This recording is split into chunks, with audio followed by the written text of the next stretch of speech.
Mana baik?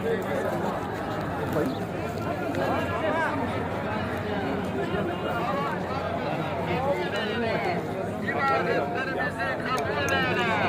Hayır hasenatlarımızı kabul eyle. Son nefesimize iman nasip eyle Allah'ım.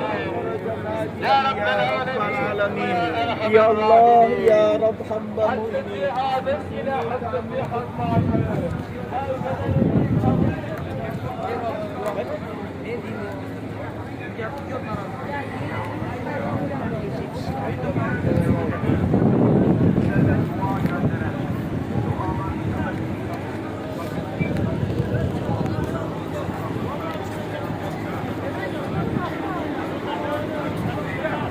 Tamam.